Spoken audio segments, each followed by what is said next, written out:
السلام علیکم ورحمۃ اللہ وبرکاتہ۔ جلالین شریف صفحہ 18 آیت نمبر سورہ بقرہ آیت نمبر 122، ٹھیک ہے۔ اعوذ باللہ من الشیطان الرجیم، بسم اللہ الرحمن الرحیم۔ یا بنی اسرائیل اذکروا نعمتی التی انعمت علیکم وانی فضلتکم علی العالمین تقدم مثلہ۔ ہمارے مفسر علام جو ہے اشارہ کر رہے ہیں کہ اس طرح کی آیت اس سے پہلے گزر چکی ہے، لہذا مزید تحقیق کی یا تفسیر کی ضرورت نہیں ہے۔ اے بنی اسرائیل یعنی یعقوب کے بچوں، اے یعقوب کے بیٹوں، اذکروا یاد کرو میری نعمت کو جو میں نے تم پر انعام کیا ہے، اور بے شک میں نے تم کو فضیلت دی عالمین پر، یعنی اس زمانے کے اعتبار سے، اس زمانے کے تمام عالم پر، یعنی عالم میں رہنے والے لوگوں پر۔ ظاہر سی بات ہے نبی کو اور نبی کے ماننے والوں کو فضیلت حاصل ہے۔ اب یہ فضیلت اب باقی بھی ہو سکتی ہے کہ آپ ایمان لاؤ محمد صلی اللہ علیہ وسلم پر تو فضیلت پہ باقی رہو گے، اس جیسا گزر چکا ہے۔ یعنی اس طرح کا خطاب اس سے پہلے اللہ تعالیٰ فرما چکا ہے، کہاں پر؟ دو جگہ میں، رکو نمبر 5 اور 6 میں، ٹھیک ہے۔ واتقوا اور بچو، یعنی ڈرو، یوم لا تجزی ایسے دن سے کہ نہ کام آئے گا کوئی نفس، تغنی کام آئے گا، کیا ہوا مہمان؟ نہ کام آئے گا کوئی نفس کسی نفس کے لیے، کیا مطلب ہے؟ اغنا یغنی اغنان مانے کام آنا، ان کس کے ساتھ آتا، وہ نہیں کام آئے گا کوئی کسی کے لیے، کسی کے بارے میں، کسی کے حق میں، ایسا بول سکتے ہیں آپ، نہیں کام آئے گا کوئی نفس کسی نفس کے بارے میں، یعنی اس میں، ان نفس کا مطلب فی ہی، اس نفس کے بارے میں، شیئن کچھ بھی، شیئن کچھ بھی، ذرا بھی کام نہیں آئے گا۔ دنیا میں کیا ہوتا ہے، اگر کوئی آدمی پکڑا گیا، جیل میں چلا گیا، تو کیا ہوتا ہے اس سے؟ اثر و رسوخ استعمال کرتے ہوئے، سیاسی اثر رسوخ، پیسے کا اثر رسوخ، یا دادا گیری کا اثر رسوخ، کچھ بھی استعمال کرتے ہوئے کیا کر سکتا ہے؟ نکل سکتا ہے، چھوٹ سکتا ہے، کوئی نہ کوئی اس کی سفارش ہو سکتی ہے۔ ان سب کو اللہ تعالیٰ یہاں پر کٹ کر رہا ہے۔ وَلَا يُقْبَلُ مِنْهَا عَدْلٌ اور نہیں قبول کیا جائے گا اس سے کوئی معاوضہ۔ عدل مانے معاوضہ، معاوضہ مطلب بدل میں کچھ دے کر، ضمانت آج کل کیا کرتے ہیں، ضمانت دے کے رہا کرا کے لا لیتے ہیں، یا رشوت کھلا کے رہا کرا کے لا لیتے ہیں، ویسا کچھ نہیں ہوگا۔ وَلَا تَنْفَعُ شَفَاعَةٌ اور نہ اس کو نفع دے گی کوئی شفاعت۔ یہاں پر شفاعت نکرہ ہے، اس سے مطلب تو یہ سمجھ میں آتا ہے کہ کسی بھی قسم کی شفاعت نفع نہیں دے گی، نفع نہیں دے گی۔ قرآن مجید کی دوسری آیت ایک آیت کی تفسیر ہوتی ہے۔ اللہ تبارک و تعالیٰ نے آیت الکرسی میں کیا فرمایا ہے؟ من ذا الذی یشفع عندہ الا باذنہ، اللہ کی اجازت سے شفاعت ہو سکتی ہے۔ ولا تنفع الشفاعۃ الا من اذن له الرحمن، سمجھ میں آ گیا نا سب؟ اللہ تبارک و تعالیٰ کے سامنے کوئی بات نہیں کر سکے گا مگر جس کو رحمان نے اجازت دے دی ہو، تو وہاں پر بھی سفارش کی اجازت ملتی ہے۔ اسی طرح قرآن مجید کی تفسیر احادیث میں بھی ہے، احادیث میں بھی شفاعت کی گنجائش ملتی ہے۔ تو کیا مفہوم ہے اس کا؟ اس کا مفہوم یہ ہے کہ ایمان کے بارے میں، یہ بات ذہن میں رکھنے کی ضرورت ہے، ایمان کے بارے میں کسی قسم کی سفارش کی اجازت نہیں ہے۔ ہاں اعمال کے بارے میں سفارش کی اجازت ہے، لیکن وہ اعمال بھی ایسے ہونے چاہیے جن کا تعلق حقوق العباد سے نہ ہو۔ اگر حقوق العباد ہے تو وہاں بھی کوئی سفارش کی گنجائش نہیں ہے، جن کے حق ضائع ہوئے ان سے لے لینا پڑتا ہے۔ آئی بات سمجھ میں؟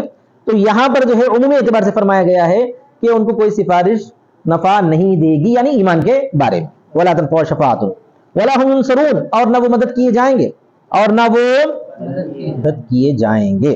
اچھا یہاں پر بھی دیکھیے، پہلے کا لفظ آیا تھا، کیا آیا تھا؟ نفسن، نفسن آیا تھا نہیں، تو نفسن کے اعتبار سے دیکھا گیا تو اس طرف ضمیر لوٹائی گئی ہے تنفعها يقبل منها کی، سمجھ میں آ گیا؟ لیکن نفس معنوی اعتبار سے دیکھا گیا تو تمام انسانوں پر صادق آتا نہیں آتا، تو اسی وجہ سے اس کا اعتبار کرتے ہوئے ولا هم ينصرون کیا جمع لایا گیا ہے۔ اس کو کیا بولتے ہیں؟ التفات بولتے ہیں۔ واحد سے خطاب، واحد مؤنث سے خطاب ہو رہا تھا، اس خطاب کو تبدیل کر کے پھر جمع مذکر لا لیا گیا، کیونکہ نفس کے نتیجے میں تمام انسان ہے نہیں ہے، اسی وجہ سے ولا هم ينصرون کہا گیا۔ سمجھ میں آ رہا نہیں آ رہا؟ یمنعون من عذاب اللہ، جنہیں اللہ کے عذاب سے روکا جائے، ایسا کچھ نہیں ہوگا، ٹھیک ہے۔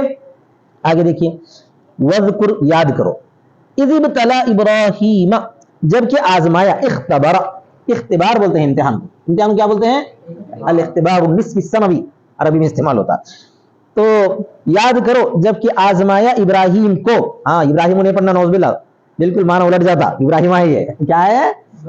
قرآن مجید میں جو ہے تاکید کے پیش نظر کبھی کبھار جو ہے مفعول کو پہلے لایا جاتا ہے, فاعل کو بعد میں لایا جاتا ہے. یہاں پر بھی مفعول کو پہلے لایا گیا, فاعل بعد میں ہے, ربہ آگے. ٹھیک ہے. اور یاد کرو جب کہ آزمایا ابراہیم کو, وہ فی قرات ابراہام, یہ قرات میں کیا ہے, ابراہیم نہیں ابراہام ہے, اور انگریزی میں ابراہام بولتے ہیں اس کو. کیا بولتے ہیں بھائی؟ ہاں, وہ امریکہ کا جو دریافت کرنے والا نہیں ہوتا, دریافت کرنے والا کولمبس تھا. بعد میں امریکہ پہ جو ہے جو پہلا صدر تھا شاید غالباً, یا کون تھا نہیں معلوم, ابراہم لنکن تھا نہیں تھا. امریکہ میں بہت مشہور ہے وہ, جارج واشنگٹن, ابراہم لنکن, ایسے کچھ نام ملتے ہیں جنہوں نے امریکہ کو جو ہے سنوارنے میں بہت بڑا کارنامہ یا کردار انجام دیا ہے, جس کو آج کل کے لوگ کیا کر رہے ہیں, بگاڑ رہے ہیں. بہرحال وفی قرات ابراہم ربہ, آزما اس کو اس کے رب نے, بکلمات, چند کلمات کے ذریعے. کیا ہے کلمات؟ مفسر کہتے ہیں بأوامر و نواہ, چند احکامات اور چند منہیات. اوامر امر کی جمع ہے احکامات, اور نواہی نہیں کی جمع ہے, کیا ہے وہ, منہیات, جن سے روکا جاتا ہے. تو اس طرح اللہ تبارک و تعالیٰ نے ابراہیم علیہ السلام کو آزمایا چند اوامر اور چند نواہی کے ذریعے. کلفہ بہا, آزمایا کا مطلب کیا ہے, ان کو اس کا مکلف کیا کہ یہ کام کرو اور یہ کام مت کرو. اب اس کے دیکھا جن کاموں کے کرنے کا حکم دیا انہوں نے کیا نہیں کیا. کیا کیا حکم دیا تھا؟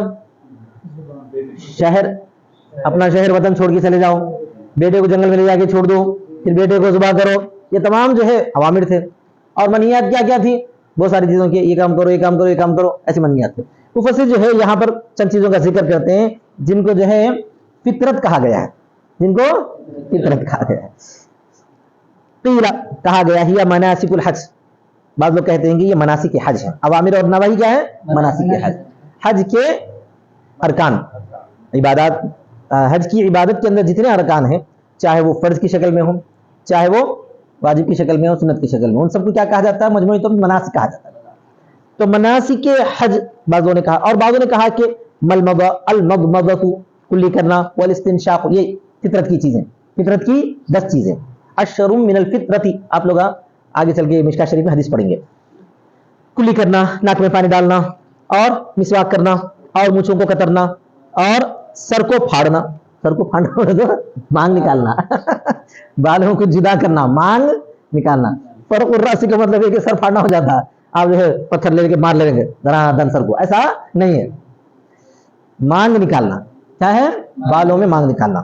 وقلم الاظفار, ظفر کی جمع اظفار, ناخنوں کو کترنا, کوئی اکھاڑ دینا نہیں. ہاں. ونتف الابط, بغل کے بال نکالنا.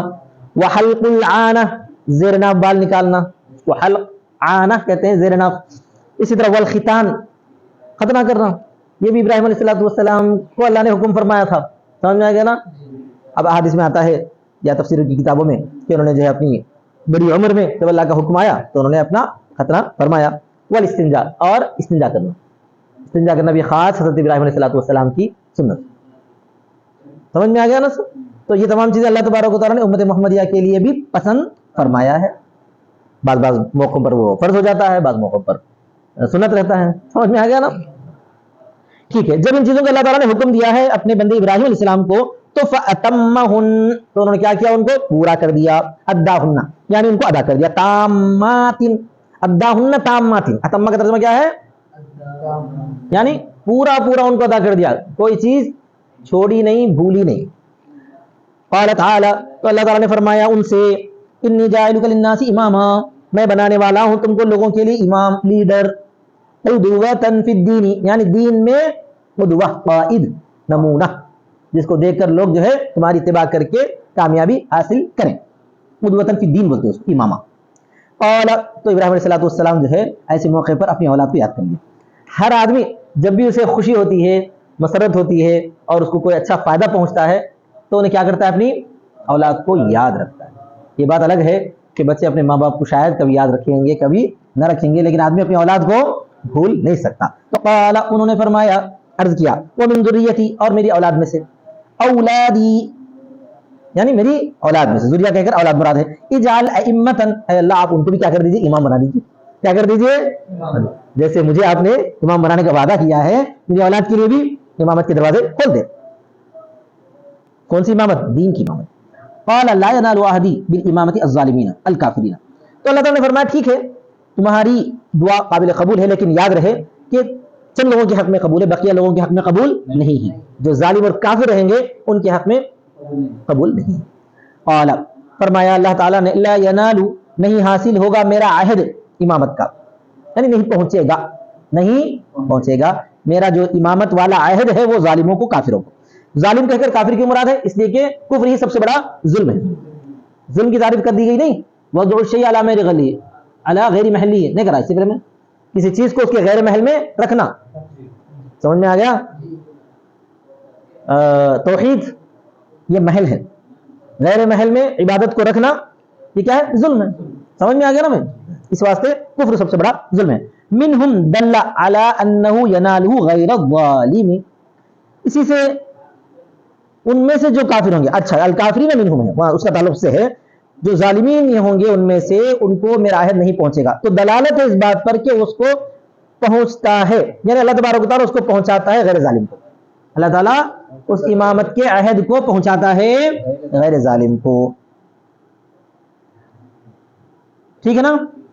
اس کے بعد دیکھیے وَإِذْ جَعَلْنَا الْبَيْتَ الْكَعْبَةَ، اور اس وقت کو یاد کرو جب کہ ہم نے بنایا کعبے کو، بیت اللہ کو یعنی کعبے کو، مَثَابَةً لِلنَّاسِ، لوگوں کے لوٹنے کی جگہ. ثواب یثوب کے معنی لوٹنا ہوتا ہے. ثواب کو بھی ثواب اس واسطے بولتے ہیں کہ آپ اچھا کام کریں تو اس کا اجر آپ کو ملتا ہے، لوٹ کر وہ آپ کے پاس پہنچتا ہے. اسی وجہ سے ثواب کو کیا بولتے ہیں؟ ثواب بولتے ہیں. تصویب کس کو بولتے ہیں میاں عامر؟ معلوم تصویب کس کو بولتے ہیں؟ تصویب معلوم تو معلوم بولو، نہیں معلوم نہیں معلوم. کسی کو معلوم ہے تصویب کس کو بولتے ہیں؟ ہدایہ اول پڑھے نا تم لوگ، کہاں تک آئی؟ 25 صفحے ہو گئے. ہدایہ ثانی پڑھ رہے نا؟ ہدایہ ثانی میں آپ کو بتا دیا گیا تھا تصویب کس کو بولتے ہیں. اب یاد نہیں رکھے تو میں کیا کروں؟ اسی میں جو غصہ آتا. طیبہ کی وضاحت کرتے ہوئے بتایا تھا میں، طیبہ باقرہ اور طیبہ کی وضاحت کرتے ہوئے بتایا تھا میں تصویب کس کو بولتے ہیں. ہدایہ ثانی میں اس کی وضاحت ہے. تصویب بولتے ہیں فجر کی اذان کے، اس کے ہاں ہاں ہاں ہاں بول دیتے، فجر کی اذان کے بعد دوبارہ آواز لگانا. آیا یاد دماغ میں؟ یاد وقت کو رکھو، یہی ہے سب سے بڑی مصیبت. کیا ہے؟ دوبارہ آواز لگانا تصویب ہے. یہ کیا ہے؟ یہ تصویب. اعلان کے بعد اعلان، اعلان بعد اعلانی. تو ثواب کے اندر یہ مادہ پایا جاتا ہے کہ اس میں لوٹنے کے معنی ہے. کیا معنی ہے؟ لوٹنے کے. تو مصابۃ للناس، لوگوں کے لوٹنے کی جگہ. کعبہ کیا ہے؟ ایک مرتبہ جا کے بھی زندگی میں نہیں جاتے، کیا بار بار جاتے ہیں. کوئی ایک مرتبہ جاتا ہے تو اس کو بھی دوبارہ جانے کی تمنا ہوتی ہے، طلب ہوتی ہے، دلچسپی ہوتی ہے، اللہ تعالیٰ سے کے گھر پہنچنے کا شوق ہوتا ہے. مرجعا یتوبون الیہ من کل جانب، یعنی ایسے لوٹنے کی جگہ. اور رجع یرجع سے مرجع ہوتا ہے، مرجع بھی پڑھا گیا جس کی طرف لوگ ہر جانب سے لوٹتے ہیں. وہ امن، اور امن کا مقام. مأمنن، امن بول کر کیا مراد ہے؟ مأمن مراد ہے امن کی جگہ. مأمن اس میں ظرف.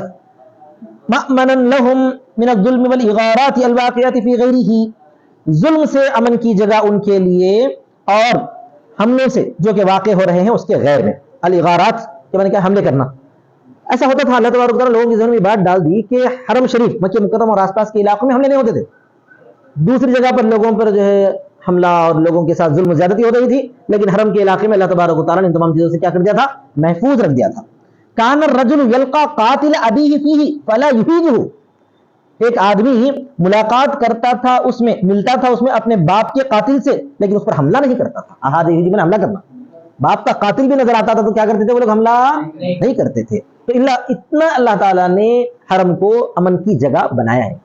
اس کو کعبۃ اللہ. واتخذوا، اور بنا لو، حکم ہے یہاں، ایھا الناس، اے لوگو، بنا لو اے لوگو. دوسرا بھی پڑھا گیا، واتخذوا بھی پڑھا گیا ہے، واتخذوا بھی پڑھا گیا ہے تو اس وقت خبر ہوتی ہے یعنی انہوں نے بنا لیا. ایھا الناس، اے لوگو، من مقام ابراہیم، ابراہیم کے مقام سے. کون سا ابراہیم کا مقام ہے؟ هو الحجر الذي قام عليه عند بناء البيت، بیت وہ پتھر ہیں جس پر کھڑے ہوئے تھے بیت اللہ کی تعمیر کے وقت. کیا بنا لو اس کو؟ مصلی، کیا بنا لو؟ مصلی، نماز پڑھنے کی جگہ. مکان صلاۃ، نماز کی جگہ. بان تصلوا خلفه رکعتي الطواف، اس طور پر کہ پڑھو اس کے پیچھے طواف کی 2 رکعتیں. اور ایک قرات میں خا کے فتح کے ساتھ پڑھا گیا ہے واتخذوا، ابھی جو میں بولا تو اس وقت کیا ترجمہ ہوتا؟ انہوں نے بنا لیا، خبر ہے. کیا ہوتا ہے اس وقت؟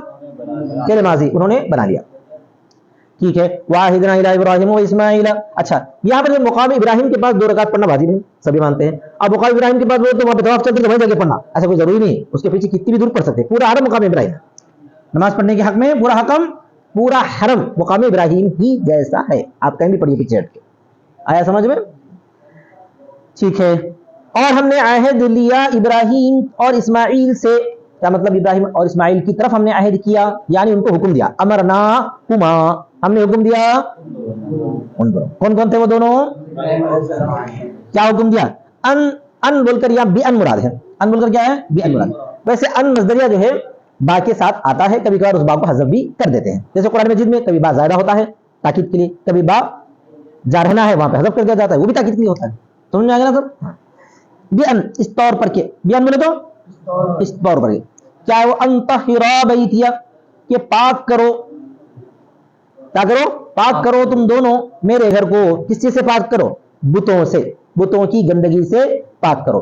للطائفین والعاکفین، باہر سے آنے والوں کے لیے اور وہاں رہنے والوں کے لیے. طائف گھومنے والا، عاکف جمع رہنے والا. تو طائف بول کر باہر سے آنے والے مراد ہے، عاکف بول کر کون مراد ہے؟ رہنے والے. المقیمین فیہ، وہاں پر رہنے والے.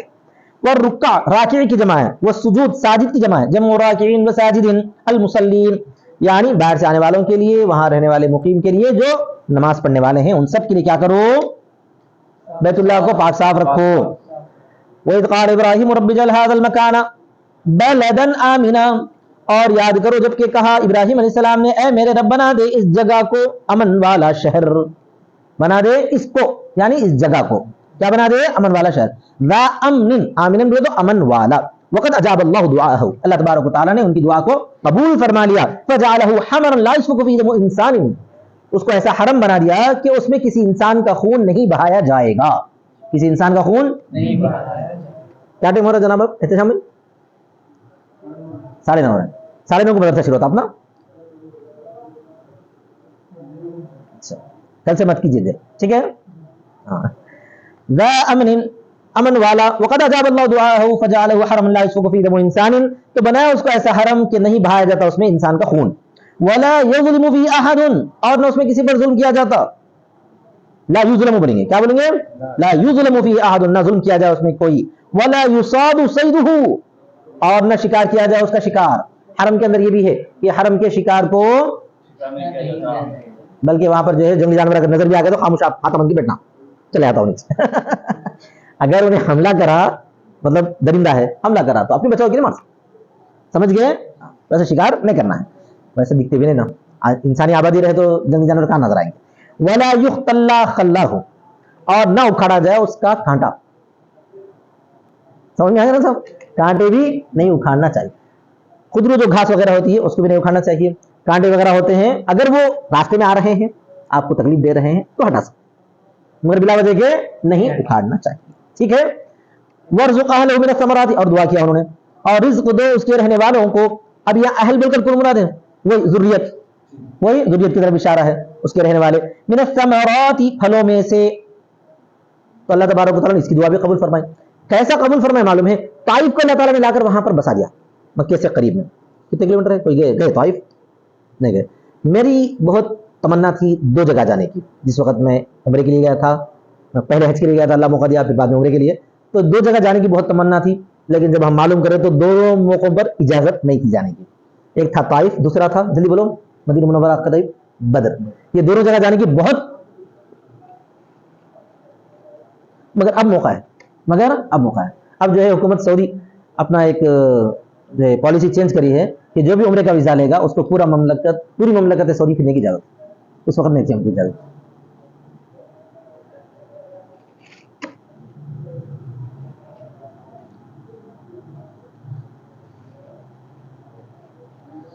تو وقد فعل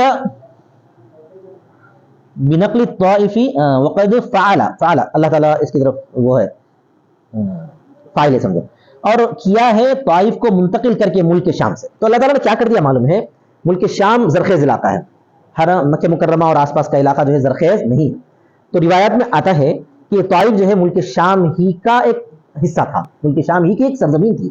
اللہ تعالیٰ نے ملک شام کی سرزمین کے ایک حصے کو وہاں سے اٹھا کر مکے کے قریب لا کر جو ہے آباد کر دیا. اور اب آس پاس دیکھیں گے آپ مکے کے پورا ریگستان ہے, صرف طائف کا جو حصہ ہے وہ حصہ جو ہے زرخیز ہے, ہرا بھرا ہے زرخیز, جہاں بنی ثقیف اور بنی جو ہے کون رہتے تھے, بنی ثقیف بھی رہتے تھے نا, ہاں بنی سعد بنی ثقیف وغیرہ جو علاقے میں رہتے تھے وہ طائف, تو وہاں سے بھی طائف سے بھی وہ آتی ہے, میقات شروع ہوتا ہے وہاں سے بھی, لوگ اب جا کے طائف سے عمرہ کرتے ہیں. اب یہاں سے عمرے کے جو گروپ لے جا رہے ہیں نا انہیں باضابطہ آفر دے رہے ہیں, دوسرا عمرہ ہم طائف سے کرائیں گے. سمجھ میں آ رہا ہے؟ بہت خوبصورت شہر ہے وہ.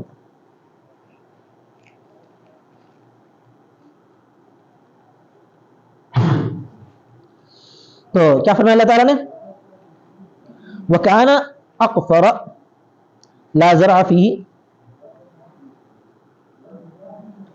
لا زرع به ولا ماء, وہ چٹیل, سنیت پڑھو,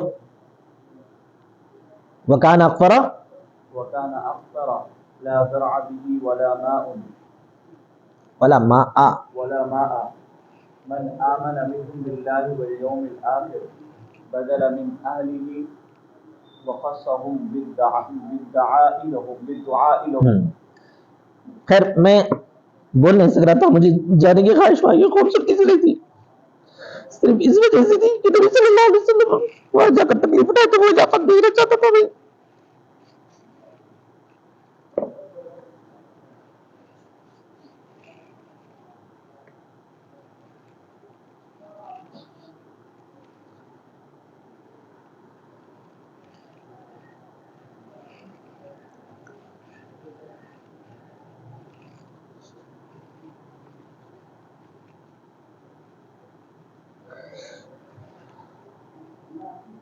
جی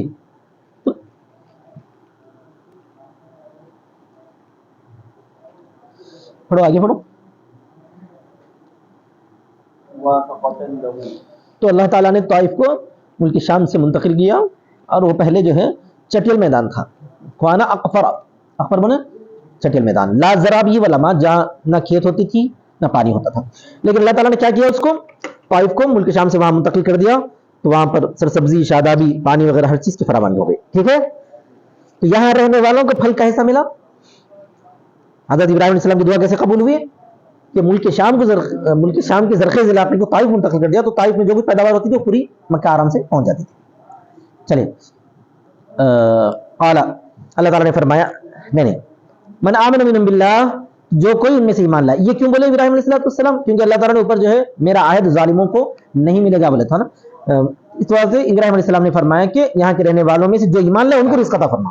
تو اب ہر دعا میں انہوں ایمان والوں کو شامل کر رہے ہیں, جو ان میں سے ایمان لائے والیوم اللہ پر اور آخرت کے دن پر. یہ بدل ہے اس کے اہل سے, اہلہ کا بدل ہے, یہ سمجھ میں آ گیا نا, من آمن منہم باللہ وخصهم بدعاء لهم موافقۃ لقوله تعالی لا ينال احد الظالمین, اور ان کو خاص کیا دعا میں خاص کیا, کس کو, اہل ایمان کو خاص کیا ہے. کیوں, کیونکہ اللہ تعالیٰ نے شروع میں منع کر دیا تھا کہ میرا عہد ظالموں کو نہیں ملے گا, تو اسی وجہ سے بدعاء لهم ان کو خاص کیا, ان کے لیے دعا کے ساتھ اللہ تعالیٰ کے قول لا ينال احد الظالمین کی موافقت کی وجہ سے. بولو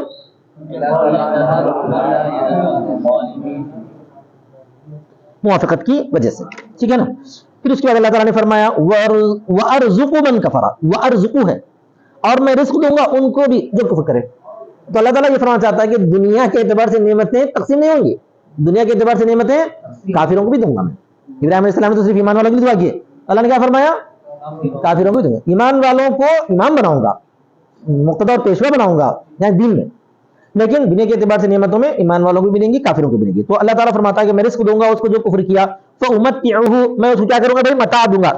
تشدید کے ساتھ بھی ہے, تخفیف کے ساتھ بھی ہے. پھر دنیا بالرزق, دنیا میں رزق کے اعتبار, امتعوہ یا امتعوہ دونوں پڑھنا صحیح ہے.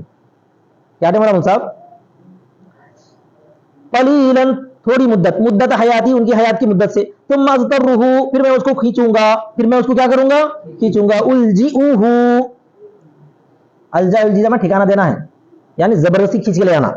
آخرت میں الی عذاب النار, آگ کے عذاب کی طرف, فلا یجد عنہا محیصا, نہیں پائے گا وہ اس سے کوئی چھٹکارا. محیص مانے چھٹکارا, ٹھیک ہے بھائی. وبئس المصیر ہی, المرجع ہی، اور کیا ہی برا ہے وہ ٹھکانہ. واذکر اذ یرفع ابراہیم القواعد، اور یاد کرو جب کہ بلند کرتے تھے ابراہیم بنیادوں کو، الاسس او الجدر، اساس کی جمع ہے اسس اور جدار کی جمع ہے جدر، بنیادیں یا دیواریں کھڑا کرتے تھے. من البیت، کس کی؟ بیت اللہ کی. کس طرح پر کھڑا کرتے تھے؟ یہ بنی ہی، اس کو تعمیر کر رہے تھے. متعلق بیرفع، یہ من البیت جو یرفع سے متعلق ہے. کس سے متعلق ہے؟ یرفع. بیت اللہ کی بنیادوں کو کھڑا کرتے تھے. اچھا، اور کون؟ وہ اسماعیل، یہ ابراہیم علیہ السلام پر عطف ہے. ابراہیم علیہ السلام پر عطف ہے. کبھی کبھار ایسا بھی ہوتا ہے وَإِذْ يَرْفَعُ إِبْرَاهِيمُ وَإِسْمَاعِيلُ الْقَوَاعِدَ، ایسا بھی استعمال کرتے ہیں. کبھی کبھار مفعول کو بیچ میں لا کے پھر اور ایک فاعل کو بعد میں لاتے ہیں. سمجھ میں آ گیا نا؟ یقولان، وہ دونوں کہہ رہے تھے ربنا تقبل منا، اے ہمارے رب ہم کو قبول فرما، بناءنا، ہماری تعمیر کو. انک انت السمیع للقول علیم بالفعل، بے شک آپ جاننے والے ہیں، سننے والے ہیں باتوں کو، جاننے والے ہیں کاموں کو. ربنا وجعلنا مسلمین، اے ہمارے رب اور ہم کو بنائیے مسلمان. منقادین، منقادین فرمانبردار، مسلمان مطلب فرمانبردار. لکا، آپ کے. وجعل من ذریتنا، اور بناؤ ہماری ذریت میں سے. یہاں ذریت بول کر کون مراد ہے؟ وہی اولاد مراد ہے. اولادنا امتن، ایک جماعت. امتن بولے تو جماعت. مسلمتن لکا، آپ کی فرمانبرداری کرنے والی. یہاں پر بھی من فرمایا انہوں. ربنا وجعلنا مسلمین لکا ومن ذریتنا، اور ہماری ذریت میں سے بھی چند لوگوں کو آپ کی فرمانبردار بنا. کیونکہ اللہ تعالیٰ نے فرمایا دونوں قسم کے رہیں گے. ذریت میں کیا رہیں گے؟ کافر بھی رہیں گے اور مسلمان بھی رہیں گے. تو اس واسطے انہوں نے یہاں پر بھی من استعمال کیا ہے. وَأَتَى بِهِ لِتَقَدُّمِ قَوْلِي لَا يَنَالُ عَهْدِ الظَّالِمِينَ، یہ من تبعیض کے لیے ہے، اور یہ لایا ہے انہوں نے اللہ تعالیٰ کے قول لا ينال عهد الظالمین کے آگے ہو جانے کی وجہ سے. اللہ تعالیٰ نے پہلے فرما دیا کہ میرا عہد ظالموں کو نہیں ملے گا، تو اس واسطے ہر معاملے میں اب کیا فرماتے ہیں ابراہیم علیہ السلام؟ مومن کا اضافہ کر رہے ہیں. تو یہاں پر میری ذریت میں سے بعضوں کو ایک فرمانبردار بنا، یعنی پوری کی پوری فرمانبردار تو نہیں رہنے والی ہے. آگے دیکھیے وَأَرِنَا، اور ہم کو سکھلا، ہم کو دکھلا بولے تو سکھلا. عَلِّمْنَا مَنَاسِكَنَا، ہمارے مناسک. شرائع عبادتنا، ہماری عبادت کے طریقے. شریعت کی جمع ہے شرائع. شریعت کس کو بولتے ہیں؟ طریقہ. ہماری عبادت کے طریقے. عام عبادتوں میں اگر دیکھا جائے تو خاص طور پر مناسک کس کو بولتے ہیں؟ حج کی طریقوں کو بولتے ہیں. مناسک حجنا، ہمارے حج کے طریقے. وتب علینا، اور ہم پر توجہ فرما، ہم پر یعنی توبہ قبول فرما ہماری. انک انت التواب الرحیم، بے شک آپ توبہ قبول کرنے والے ہیں، رحم کرنے والے ہیں. سألاه التوبۃ مع عصمتهما تواضعا وتعظیما لذریتهما، ان دونوں نے توبہ کا سوال کیا ہے ان دونوں کے محفوظ رہنے کے باوجود. معصوم ہے نا بھائی، انبیاء علیہ السلام کیا ہوتے ہیں؟ معصوم ہوتے ہیں. معصوم ہونے کے باوجود بھی ان دونوں نے توبہ کا سوال فرمایا ہے. کیوں؟ تواضع کے طور پر ایک وجہ، اور دوسرے تعلیما لذریتہما، ان کی اولاد کو تعلیم دینے کے لیے. اب نبی صلی اللہ علیہ وسلم نے فرمایا میں 70 مرتبہ اللہ تعالیٰ سے توبہ کرتا ہوں، استغفار کرتا ہوں. مقصد کیا ہے؟ تواضع کے طور پر ہے. اور ہم سب کو بتانا ہے کہ جب نبی معصوم ہونے کے باوجود بھی استغفار کر رہے ہیں، توبہ کر رہے ہیں، تو ہم کس کھیت کی مولی ہیں. ٹھیک ہے.